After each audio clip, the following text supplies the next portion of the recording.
नमस्कार साथियों, स्वागत है आप सभी का आपके अपने YouTube चैनल राम राजा जीएस पॉइंट में। जैसा कि आपको पता है कि हमारा लगातार क्लास चल रहा है जियोग्राफी का, और अगर जियोग्राफी के इससे पहले वाले वीडियो आपने नहीं देखे तो आप प्ले लिस्ट में जाकर वीडियो को देख सकते हैं। वहाँ पर सभी प्रकार की जियोग्राफी और साइंस और मध्य प्रदेश सामान्य ज्ञान, इसके अलावा मैथ और सभी प्रकार के विषय वहाँ चलाए जा रहे हैं। ठीक है, तो अभी तक आपने अगर हमारे चैनल पर वीडियो नहीं देखे तो आप प्ले लिस्ट में जाकर उनको अच्छे से देख सकते हैं। ठीक है, आज का जो हमारा क्लास रहने वाला है वो रहने वाला है भारत में परिवहन पढ़ने वाले हैं। भारत में परिवहन, ये हमारा जियोग्राफी का 6 नंबर का क्लास है। कौन सा नंबर का? 6 नंबर का क्लास है। इससे पहले का हम टॉपिक कवर कर चुके, ये वाला टॉपिक है, बहुत अच्छे तरीके से हमने उसको कवर किया है। ठीक है, सबसे पहले आपको बता देते हैं जो परिवहन होता है। परिवहन का मतलब होता है कि एक जगह से दूसरी जगह जाने के लिए एक प्रकार से संसाधन की उपलब्धि। समझ रहे हैं ना? जैसे मान लो कहा जाए अगर आपको कि अगर यहाँ पर कोई फैक्ट्री या यहाँ पर कोई कंपनी वगैरह लगी है, या मान लो कहा जाए कि आपका घर यहाँ पर है और हमारा घर यहाँ पर है। अगर आपको यहाँ से हमारे घर की ओर जाना है तो एक परिवहन की जरूरत पड़ेगी ना, एक रोड वगैरह की ज़रूरत तो पड़ेगी, सड़क वगैरह की ज़रूरत पड़ेगी ना, तो वो ही एक परिवहन का माध्यम हो जाता। ठीक है, तो अगर कह सकते हैं परिवहन वगैरह आर्थिक जो समृद्धि है, चाहे मानव की आर्थिक समृद्धि हो या देश की आर्थिक समृद्धि हो, उसका होना असंभव होता है। किसके बिना? परिवहन के बिना। तो आप परिवहन को अच्छी तरह से समझ सकते हैं। परिवहन का महत्वपूर्ण जो हमारे देखा जाए तो हमारे जीवन में बहुत महत्वपूर्ण महत्व है। किसका? परिवहन का। ठीक है, सबसे पहले देखते हैं परिवहन जो होते हैं स्थल और जल और वायु वाले परिवहन। स्थल परिवहन के अंतर्गत 3 चीजें आती है, एक तो सड़क, एक रेलवे और एक पाइपलाइन। देखिए भाई, अगर आप कहोगे पाइपलाइन से क्या होता, तो पाइपलाइन से कह सकते हैं हम कि जैसे अगर बात की जाए, जैसे यातायात के लिए रेलवे हो गया, यातायात के लिए सड़क हो गया, और अगर बात की जाए तो जैसे एक सामान से दूसरे सामान को भेजने के लिए पाइपलाइन का इस्तेमाल कर सकते हैं हम।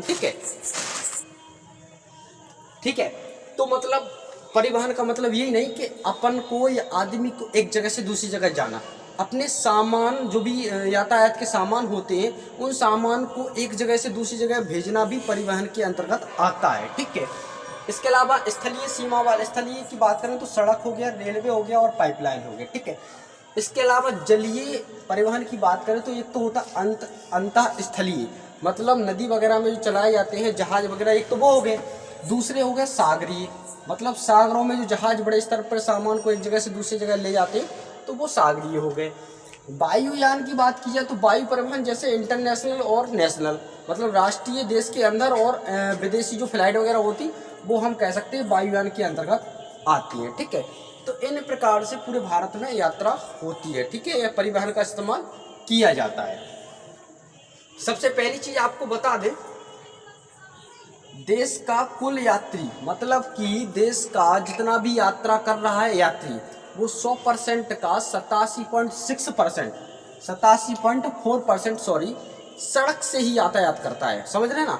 पूरा जितना 100% यात्री है, पूरा जितना भी व्यक्ति है जो यातायात करता है, वो 87.4% किससे करता? सड़क से करता, बाय रोड चलता। ठीक है, इसके अलावा अगर बात करें तो दूसरा फैक्ट ये है कि पूरे 100% यातायात में, चाहे वो माल से संबंधित हो या सामान को एक जगह से दूसरी जगह ले जाना हो, या बात कहें तो आदमी को एक जगह से दूसरी जगह जाना हो, तो पूरे 100% यातायात में अगर बात की जाए, चाहे वो वायु वाला यातायात हो या बात करें तो सड़क वाला हो या जल वाला हो, अगर सभी का एवरेज लगा के बात की जाए तो 40% जो है, 40% जो व्यक्ति है वो यातायात किससे करता है? 40% जो व्यक्ति है वो यातायात किससे करता है? बाय रोड, यानी सड़क से करता है। ठीक है, अब अगर देखा जाए तो नेशनल हाईवे, मतलब 3 टाइप ऑफ हाईवे, जो हाईवे रोड वगैरह होते हैं उनके 3 प्रकार होते हैं। कौन कौन से? एक तो आता है नेशनल हाईवे, एक स्टेट हाईवे और एक बॉर्डर रोड। 3 प्रकार के आपने हाईवेओं के नाम सुने होंगे। एक तो होता सड़क मार्ग से चलते हैं, एक दूसरा हो गया स्टेट हाईवे। जो स्टेट हाईवे वो कहलाते हैं जो राज्य की सीमा को एक प्रकार से किसी दूसरे राज्य की सीमा से जोड़ते हैं, वो स्टेट हाईवे हो जाते हैं। ठीक है, तो बॉर्डर रोड वो कहलाते हैं जो अंतर्राष्ट्रीय सीमा पर डले होते हैं। जैसे जो अपना अरुणाचल की सीमा है, वहाँ पर कोई रोड डला होगा तो अरुणाचल से भूटान में लगती होगी सीमा, ठीक है, तिब्बत में लगती होगी, तो वो वायर रोड जो होते वो बॉर्डर रोड कहलाते। कौन से रोड? बॉर्डर रोड कहलाते। अगर बात करें तो वर्तमान में जैसे देखा जाए तो नेशनल हाईवे जो है उनकी अगर पूरा कुल कितना किलोमीटर में है तो वो 1 लाख किलोमीटर के समथिंग में आज के समय में 2019 के आंकड़े हम आपको बता रहे हैं। 2019 के आंकड़े ये कहते हैं कि नेशनल हाईवे जो है लगभग 1 लाख किलोमीटर में फैला है, ठीक है। इसके अलावा बात करें अगर तो स्टेट हाईवे की बात करें तो स्टेट हाईवे जो है वो लगभग 1,55,000 किलोमीटर में स्टेट हाईवे का डला हुआ है, ठीक है। इसके बाद अगर बात करें बॉर्डर रोड जो है, बॉर्डर रोड मतलब जो अंतर्राष्ट्रीय सीमा को जोड़ते हैं, वो वाली रोड अगर देखा जाए तो वर्तमान स्थिति में देखा जाए 48 लाख के किलोमीटर के समथिंग में फैला हुआ है, ठीक है। अब हम आपको यहाँ पर थोड़ा सा कवर करके बताते हैं, ठीक है। आप इस मैप को देख रहे हैं, ये पूरा इंडिया का मैप है, अच्छे से दिख रहा है, ठीक है। तो आप यहाँ से समझ सकते हैं कि ये वाला जो क्षेत्र है, ये वाला क्षेत्र आपको दिख रहा है, ये वाला जो एरिया है ये जम्मू कश्मीर का एरिया कहलाता है। कौन सा? जम्मू कश्मीर का एरिया। और इस जम्मू कश्मीर में, एक जम्मू कश्मीर से नीचे आओ आप, ये जो इलाका है वो पंजाब का लग जाता है, पंजाब का इलाका लगता है। यहाँ से पंजाब के अमृतसर, अमृतसर एक पंजाब का जगह है, अमृतसर से दिल्ली, अमृतसर से दिल्ली के लिए जो रोड है उसको कहते हैं नेशनल हाईवे फर्स्ट। कौन सा? National highway first. कहाँ से कहाँ तक जाता? अमृतसर से दिल्ली तक जाता। अब बात करें अगर तो दिल्ली से कोलकाता, दिख रहा है ना भाई, दिल्ली से कोलकाता का जो रोड है वो कहलाता है नेशनल हाईवे 2। कौन सा? National highway 2। अगर आप इसको मैप से सीखेंगे तो ये कोई बड़ी बात नहीं है, आप बेसिकली सीख सकते हैं, लेकिन वो तो अक्सर आपको किताबों में थोड़ा टफ वगैरह दिखता है कि हम इसको कवर नहीं कर सकते, लेकिन अगर मैप से अगर इसको आप कवर करना चाहोगे तो बहुत अच्छे से कवर हो जाता है, ठीक है। अब मैंने बताया अमृतसर से दिल्ली जाओ तो नेशनल हाईवे फर्स्ट से जाओ, दिल्ली से कोलकाता जाओ तो नेशनल हाईवे 2 से जाओ, ठीक है। ये 2 चीज़ें क्लियर हो गई। अब दिल्ली से आगे जाते हैं आगरा। ये आगरा एक शहर है, दिख रहा आपको? आगरा दिख रहा? ये आगरा है। आगरा से मुंबई, अगर आगरा से मुंबई आपको जाना है या आगरा से मुंबई जो सड़क है उसको बोलते हैं नेशनल हाईवे 3। कौन सा? National highway 3। देखिए नेशनल हाईवे फर्स्ट अमृतसर से दिल्ली, दिल्ली से कोलकाता नेशनल हाईवे 2। अब दिल्ली के आगे आगरा, ये नेशनल हाईवे 2 पर है आगरा। अगर आपसे क्वेश्चन बने कि आगरा किस हाईवे पर स्थित है तो नेशनल हाईवे 2 पर स्थित है, ठीक है। तो नेशनल हाईवे 2 पर आगरा, और आगरा से जो सड़क जाती है मुंबई के लिए वो कहलाती है नेशनल हाईवे 3, ठीक है। अब मुंबई से चेन्नई, मुंबई से चेन्नई अगर जाना है आपको तो मुंबई से चेन्नई जो जगह है रोड डला है उसको कहते हैं नेशनल हाईवे 4। कौन सा? National highway 4। अब अगर एक कोलकाता तक हम नेशनल हाईवे 2 से आए थे, नेशनल हाईवे 2 से लेकर चेन्नई तक जाएंगे अपन तो ये कहलाता नेशनल हाईवे 5, यानी कि कोलकाता से चेन्नई कौन सा हाईवे? National highway 5। अब देखिए आपको फिर से रिवीजन कर देते हैं। नेशनल हाईवे फर्स्ट अमृतसर से दिल्ली, अब नेशनल हाईवे 2 दिल्ली से चले जाओ कहाँ पर? कोलकाता, ठीक है। अब नेशनल हाईवे 2 पर एक शहर है जिसका नाम है आगरा। अब आगरा से एक सड़क जाती है जो कहाँ तक जाती है? मुंबई के लिए, तो वो कहलाती है नेशनल हाईवे 3, ठीक है। अब नेशनल हाईवे 3 यानी मुंबई पहुंचे हम, मुंबई से चेन्नई के लिए जो रोड जाता है उसको बोलते हैं नेशनल हाईवे 4, ठीक है। अब चेन्नई से कोलकाता या कोलकाता से चेन्नई नेशनल हाईवे 5 कहलाता है, ठीक है। ये चारों चीज़ें आपको समझ में आ गई होंगी ऐसा विश्वास है।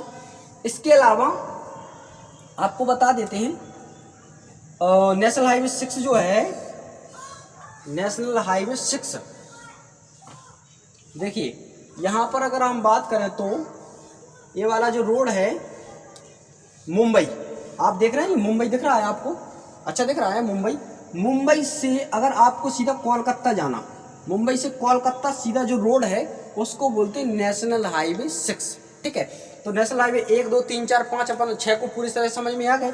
इसके अलावा नेशनल हाईवे 7 की बात करें तो यह आगरा है, दिल्ली से आगे नेशनल हाईवे 2 पर आगरा है, और आगरा से उत्तर प्रदेश में चले जाओ तो वाराणसी है। वाराणसी से एक रोड जाता है और वाराणसी से सीधा रोड जाता है कन्याकुमारी के लिए। इस वाले हाईवे को बोलते हैं नेशनल हाईवे 7। कौन सा? National highway 7। अब ये पहले जो था वो भारत का सबसे बड़ा नेशनल हाईवे हुआ करता था, पहले हुआ करता था, लेकिन वर्तमान में नहीं है। ठीक है, वर्तमान में कौन सा है उसको हम बताते हैं। ठीक है, तो अभी आप ये समझिए कि जो नेशनल हाईवे 7 है वो पहले वाराणसी से कन्याकुमारी हुआ करता था। ये भारत का सबसे बड़ा सड़क कहलाती थी नेशनल हाईवे। ठीक है, तो इस चीज़ को आप समझ चुके हैं। इसके अलावा नेशनल हाईवे 7 तक पहुँचे, अमृतसर से दिल्ली हम आए थे तो नेशनल हाईवे फर्स्ट था। ठीक है, अब दिल्ली से बाय रोड अगर जयपुर होते हुए सीधा हम मुंबई जाते हैं, दिल्ली से जयपुर, राजस्थान का जयपुर से सीधा मुंबई जाते हैं, तो ये वाला जो रोड है इसको बोलते हैं नेशनल हाईवे 8, जो दिल्ली बाया जयपुर होते हुए कहाँ जाता? मुंबई जाता। तो ये वाला इलाका, ये वाला एरिया आपको समझ में आ गया पूरी तरह से। हमें विश्वास है कि चारों पांचों जितने नेशनल हाईवे समझ में आ गए होंगे। अब यहाँ पर एक जगह है अमृतसर, हमने बताया पंजाब में अमृतसर जगह है। अमृतसर से श्रीनगर के लिए एक सड़क है जिसको बोलते हैं नेशनल हाईवे फर्स्ट ए। क्या बोलते हैं? यहाँ दिख रहा है नेशनल हाईवे फर्स्ट ए, एक सड़क है। नेशनल हाईवे 1 तो अमृतसर से दिल्ली जाता, लेकिन नेशनल हाईवे 1A कहाँ जाता? अमृतसर से श्रीनगर, जो बनिहाल दर्रे से होकर जाता। और इसी पर वो भारत की सबसे बड़ी सुरंग का नाम, जवाहर सुरंग का नाम सुना होगा आपने। इसी सड़क पर जवाहर सुरंग बनी है, जवाहर जो टनल है वो इसी सड़क पर बनी हुई है। ठीक है, जो बनिहाल दर्रे से होकर गुजरता है। तो ये चीज़ें आपको समझ में आ गई हैं। ठीक है, अब मैं आपको बता दूं थोड़ा सा, नेशनल हाईवे जो 7 था ये भारत का पहले सबसे बड़ा नेशनल हाईवे हुआ करता था। लेकिन वर्तमान की बात करें तो एक उत्तर से लेकर दक्षिण, जिसको बोलते हैं उत्तर दक्षिण गलियारा या उत्तर दक्षिण कॉरिडोर, क्या बोलते हैं? उत्तर दक्षिण गलियारा या उत्तर दक्षिण कॉरिडोर। ये आता है अपना कहाँ से? श्रीनगर से। श्रीनगर से आप चले जाओ कहाँ पर? कन्याकुमारी तक। श्रीनगर से कन्याकुमारी तक इस वाले नेशनल हाईवे को बोलते हैं नेशनल हाईवे 44। कौन सा? National highway 44। कहाँ पर लिखा? ये लिखा नेशनल हाईवे 44 श्रीनगर से कन्याकुमारी के लिए। ये पहले नहीं था, अभी बना है। तो आज से या वर्तमान स्थिति में देखा जाए तो सब भारत का सबसे बड़ा जो नेशनल हाईवे है वो कौन सा हो गया? नेशनल हाईवे 44, जो कहाँ से कहाँ तक है? श्रीनगर, यानी कि उत्तर जम्मू कश्मीर की श्रीनगर, और तमिल के चले जाओ तो कन्याकुमारी। यानी श्रीनगर से कन्याकुमारी का जो रोड है वो NH-44 है। और NH-44 जो रोड है वो भारत का सबसे लंबा सड़क है। ठीक है, पहले कौन हुआ करता था? NH-7 हुआ करता था, लेकिन आज कौन है? NH-44। ठीक है, ये कहाँ से श्रीनगर से आता? श्रीनगर से दिल्ली, दिल्ली से आगरा, ग्वालियर, झांसी, आगरा, ग्वालियर, झांसी होते हुए सीधा महाराष्ट्र के नागपुर पहुँचता, और निजामाबाद, हैदराबाद होते हुए सीधा बेंगलुरु, बेंगलुरु से मदुरै, मदुरै से सीधा कन्याकुमारी में जाता है। तो अगर पूछा जाए इसका जो लंबाई कितनी है तो 3745 किलोमीटर आती। ठीक है, तो ये हो गया कौन सा? उत्तर दक्षिण गलियारा। आपसे पूछते हैं उत्तर दक्षिण गलियारा पे कौन सा शहर बसा है? तो अगर आपसे पूछे दिल्ली है तो हाँ है, आगरा भी है, आगरा के बाद चले जाओ तो झांसी आता, ग्वालियर आता, इसके बाद झांसी तो आता ही, झांसी के बाद से चले जाओ तो महाराष्ट्र का नागपुर आता, नागपुर के बाद निजामाबाद, हैदराबाद, बेंगलुरु, मदुरै और तमिल यानी कन्याकुमारी, सीधे चले जाते कन्याकुमारी में। तो ये हो गया उत्तर से दक्षिण का।